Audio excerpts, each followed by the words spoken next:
Mhando.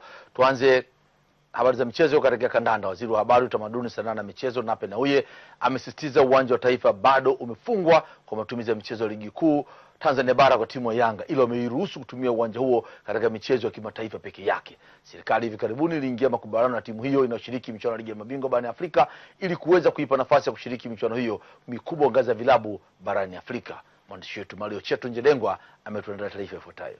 Kuhusiana na mkataba ambao serikali imeingia na Yanga kwa ajili ya matumizi ya uwanja huu, Mheshimiwa Waziri anatoa ufafanuzi kwamba ni kwa ajili ya mechi za kimataifa tu na si mechi ambazo zinaweza kuhusisha Yanga na Simba. Uwanja huu bado tumeufunga kwa matumizi ya Yanga na Simba, haujafunguliwa.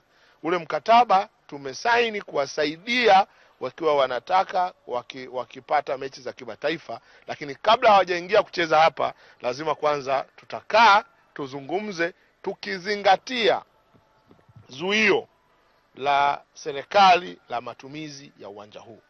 Mheshimiwa Waziri Nape vile ametembelea kwenye chumba ambacho kina kamera ambazo ni CCTV kamera zimefungwa kwa ajili ya kuangalia maeneo mbalimbali. Kamera zenyewe zina uwezo wa kumzumu mshabiki ambaye amekaa kwenye kiti, na waziri amesisitiza kwamba kamera hizo sasa zitatumika kwa ajili ya kuhakikisha kwamba unalinda usalama wa uwanja wa Taifa, na mtu yeyote ambaye anaweza kufanya uharibifu basi anaweza akashughulikiwa ipasavyo. Tutakuwa na uwezo wa kushughulika na mtu mmoja anayehujumu miundombinu yetu, kwa sababu kamera zetu zile zina uwezo mkubwa wa kuweza kuzoom mahali ambapo watu wanafanya fujo, kuanzia magetini lakini pia na ndani ya uwanja. Nilitaka kujua vile matumizi mengine ya uwanja, hasa kuwa na hoteli ambayo mashabiki wanaweza kuingia mapema na kupata chakula.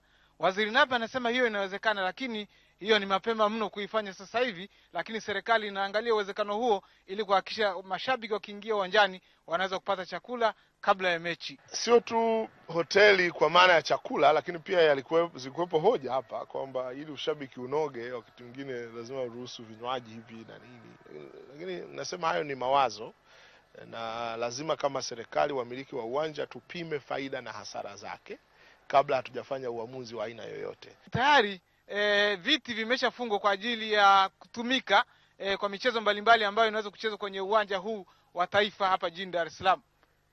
Nikiripoti kutoka uwanja wa Taifa, Mario Cheto, TBC1.